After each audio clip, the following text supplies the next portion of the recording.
हिमांशु जी कई सालों से इस क्षेत्र में काम कर रहे हैं।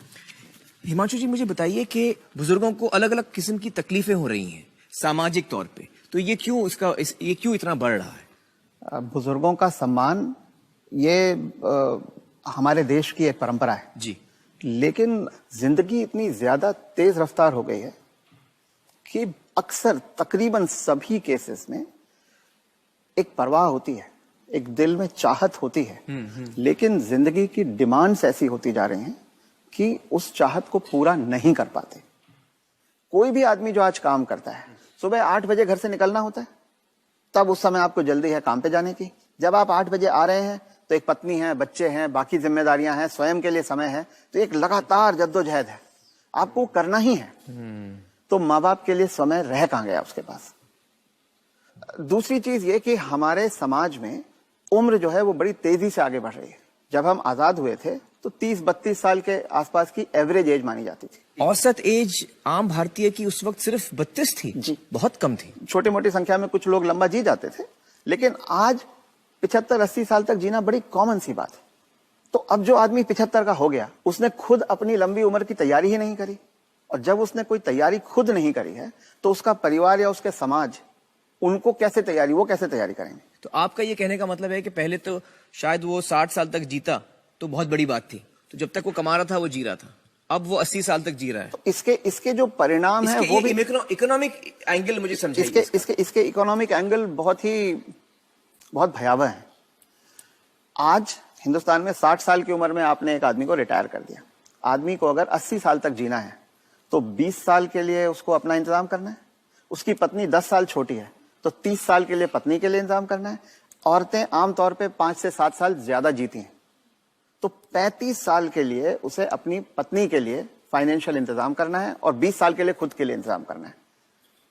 आज के इन्फ्लेशन में, आज की महंगाई में कितना भी पैसा आप एक जगह रख दीजिए, क्या वो 35 साल तक खींच सकता है?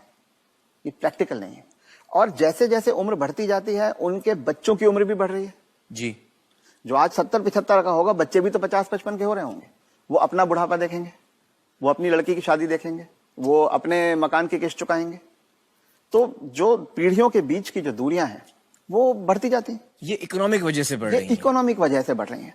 तो अब वो जो कॉन्सेप्ट है कि 60 साल की उम्र में हम रिटायर हो जाएं, उससे बाहर निकलना होगा। जब तक शरीर साथ देता है काम करते रहना है और 2 पैसे कमाते रहना है। जी, कुछ करके किसी तरह से अपनी आर्थिक स्वतंत्रता को कायम रखना चाहिए, जितने ज्यादा से ज्यादा समय तक हम रख सकते हैं। अपने आप को वोकल रखना भी बहुत ज्यादा जरूरी है। अगर मेरी परवाह मेरे परिवार वाले नहीं कर रहे हैं और अगर अड़ोसी पड़ोसी इस बात को जान जाएं, तो कोई भी बुजुर्ग कभी भी किसी परेशानी का सामना नहीं करता।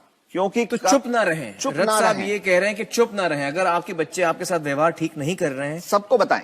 तो आप सबको बताएं। जी रथ साहब, बहुत सारे जो बुजुर्ग हैं हमारे समाज में, उन पे प्रेशर आता है बच्चों की तरफ से कि आपकी जो जायदाद है या जो घर है या जो प्रॉपर्टी है, जो कुछ भी आपके पास है, वो आप हमारे नाम कर दें। इस पे आप कुछ टिप्पणी देना चाहेंगे?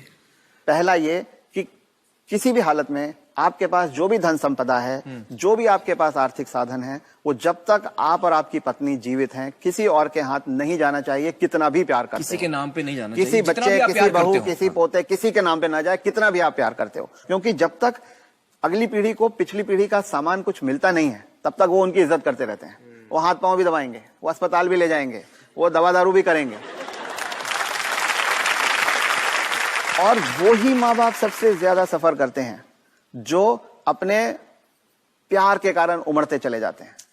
मेरा बेटा, मेरी बेटी, मेरी बहू, मेरा पोता, जो ये मेरा मेरा करना जिसने शुरू किया, बस वहीं से उनके दुर्गति के दिन शुरू हो जाते हैं। इसलिए सबको ये ध्यान रखना चाहिए कि कुछ भी हो जाए, कोई प्रलोभन आए, कोई इमोशनल ब्लैकमेल हो, कुछ हो, उन्हें अपने पास अपनी चीज को रखना चाहिए। अपने बच्चों से शेयर करें तो अपनी मन की खुशी को शेयर करें, अपने पैसे को शेयर ना करें। जी, बिल्कुल सही कहा आपने। जब चुनाव होते हैं तो सबसे बड़ी संख्या में वोट देने वाले जो एक्चुअल वोटर्स होते हैं वो बुजुर्ग होते हैं। हाँ, कोई जाए ना जाए वोट देने के लिए, बुजुर्ग आदमी जरूर जाता है, लड़के जाता है, अपने आप को असर्ट करने के लिए जाता है। उसको रहता है मैं अपने परिवार में तो कुछ बोल नहीं पाता, चुनाव के समय मेरे पास एक सत्ता है, मैं उसका इस्तेमाल करूंगा। तक के सारे फिगर्स को देखें जी। तो आप पाएंगे कि करीब करीब 23 से 24% एक्चुअल वोटर्स जो हैं वो बुजुर्ग हैं, वो 60 साल से बड़ी उम्र के लोग हैं। तो ये एक सच्चाई है। और दूसरी सच्चाई है कि जितनी लीडरशिप है, जितने नेता हैं, वो सभी बुजुर्ग होते हैं।